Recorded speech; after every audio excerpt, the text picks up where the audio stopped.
Osibye cyane tagwe omulungi wange achekumide ku channel no eya Fatuma Sulaiman nkwebaza mukwano ejo jonna ajotusako engalo nenkwebaza nokuberanga munange osalawo nogamba byonna kosoko bireke ogenda maso nokufuna clarity from the clarity source nebaza katonda akunkumide gwe omulungi munange gwe eyakatwegatako tukusaba o subscribing ku channel no osobola okuberanga information ojefuna mbujju butewerabira okunyiga notification bell ne comment section ebera wali eri wansi nogena maso no commentinga ku video eno yenyini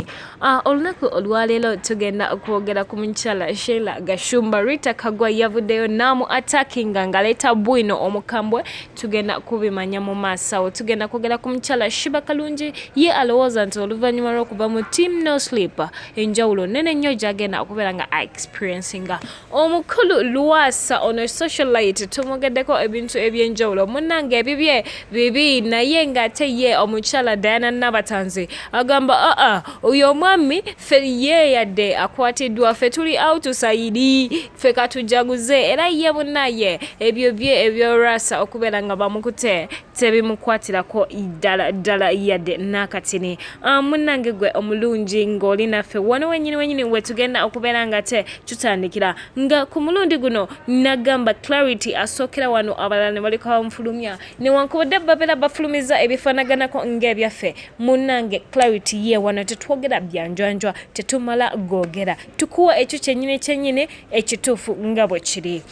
okutandikira we ye omukyala Shiba Kalungi ye agamba she's blessed tayagala kumanya ebifo bye tugamba yavudde mu team no sleep ng'ate Jeff Chiwa y'omu ku biggest managers bannaye ba managers tubalabye they are far off Shiba ye yagambye nze bino saagala kumanya era nga ye ayinza okubeera nga tagenda kuvayo ba exchanging ebigambo in person ye n'omukulu Jeff Chiwa ngono gwe twogerako yabadde manager we newankubadde ebigambo bigenda maaso n'okusasana mbu Shiba Kalungi bagenda maaso bamuggyeko ne mansion eri munnange gye yazimba gy'abadde abeeramu ye yagambye nze saagala kumanyira yageze ku pages ze omukyala yagambye nti playing too humble, have you underlooked, underpaid and underbooked? Talk your shit on the room and let the haters be uncomfortable. Munange binonga wobilaba ategwa munange ogamba bugambi nze ntegedde kyategeza. Yeyongeddeko n'agamba nti when I say I'm blessed, I don't mean money or material things. I mean situations that was sent to destroy me or make me lose my mind,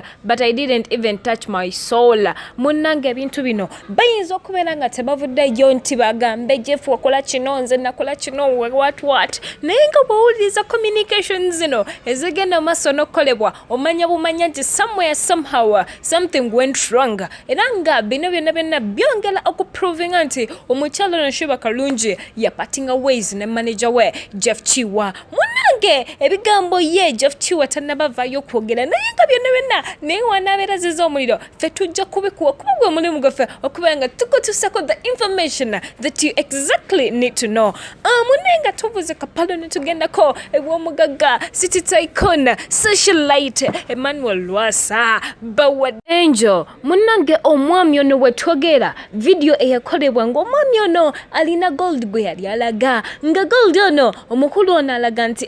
munange abagala okugula gold mumutuukirire wabula twagenda okuwuliranga omukulu ono bamutwala kapalo nga bamu imprisoninga munenga bagamba nti gold ono gwe yali agamba yali fake wabula ekyakatuuka ku desk yaffe kiri confirmed nti omukulu ono alabika abantu bagamba munange alabika yaguddemuko ku kintu ky'akasimbi kalaka kakendeddemu kwe kubeera nga afuna ekirowoozo ky'okutandika ng'ate munange agenda muki mu business eno wabula bino ebyokubeera nga omukulu yabadde akwatiddwa olwatuse ku mukyala Nabatanzi yagambye bugambi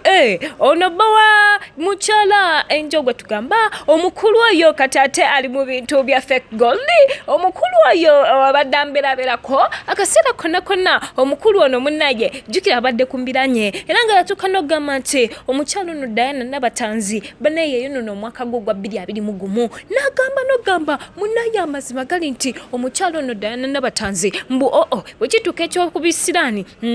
omukyalo ono wa bisiraani ne Diana Nabatanzi luno lwamutuuseko ne lukonfamingibwa mbu omukulu Lwasa yabadde akwatiddwa yasanyuse n'agenda maaso n'agenda kupecheza n'agamba ffe tuli outside tuli wabweru ng'akoona omukulu olw'okuba ye ate munnaye babadde bamukutte tekomyawo n'agenda maaso n'okujjayo n'akokunywa n'agamba kayenywelemu bannaye kubanga ye munnaye ali outside abali inside bamukulu Lwasa bali mukomera ye munnaye bamwesonyiwe yikagende maaso n'okunyumirwa era munnaye omukyalo ono yagenze mu maaso n'okupostinga obufaananyi ng'ali mu kwenywera ng'ali mu kwesanyukira ng'ate munnaye bino by'omukulu Lwasa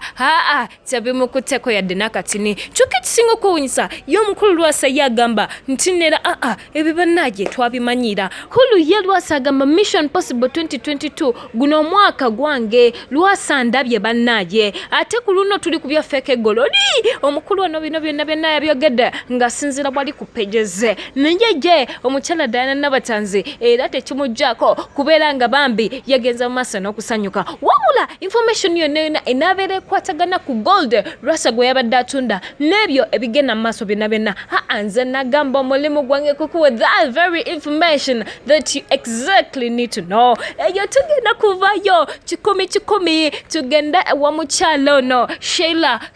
Gashumba omukyalo n'ennaku zino bw'oba mwogerako nga wenagamba omanya bumanya nti it's about socializing, it's about celebrating, it's about enjoying life omukyalo ono munaye wetogera omukyala Rita Kaggwa ngono she's one of the best bloggers omukyala Rita Kaggwa gwetogerako yavuddeyo n'awa bwino omukambwe nga bw'amuwulira ogamba naye tufudde omukyala Sheillah Gashumba bamugambye gw'ekyobwenzi okwata kisooka guno omukyala Rita Kaggwa yagenza maaso n'okwongerezako n'agamba nti oyo omukyala abantu beyakebaka naye tetubabala na babala